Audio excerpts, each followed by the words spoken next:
Hey guys, welcome back. So we just created a new custom material, and now I want to go over the two ways that you can actually switch out an existing material for your custom one.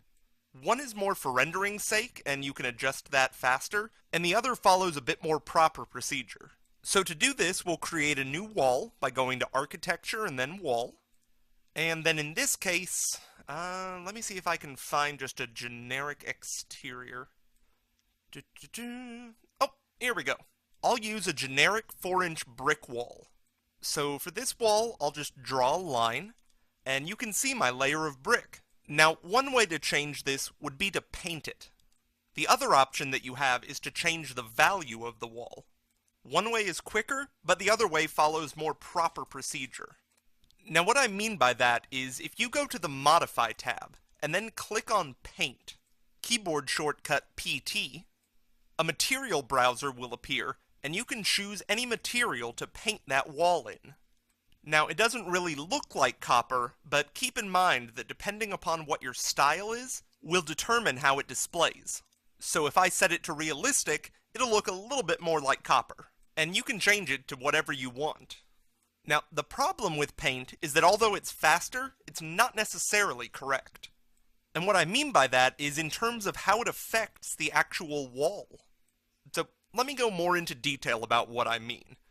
I'm going to leave the paint job where it is for right now, but if I click out of everything, reselect the wall, and you can see it says it's a brick wall, then click on Edit Type, and then Edit Structure, well, you can see that it still says my wall is brick.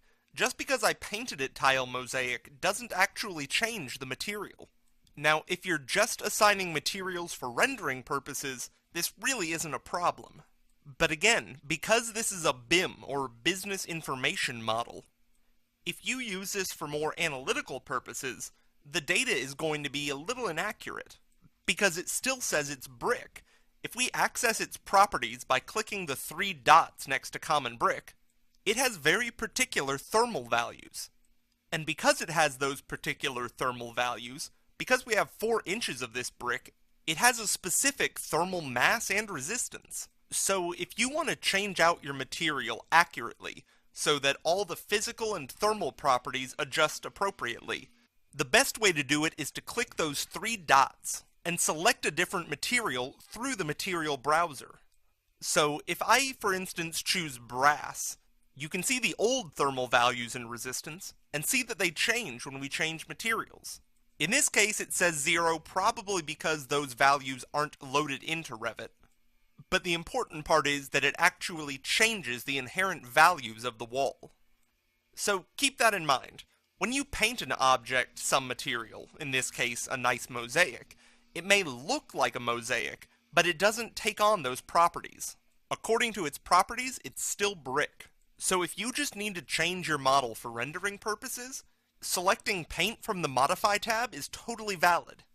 But if you want to do it more accurately, or if you have to do any sort of thermal analysis, you'll want to click on the wall, select Edit Type and Edit Structure, and then selecting the material you want to change the wall into from the material browser. Alright, thank you much, and I will see you in the next tutorial.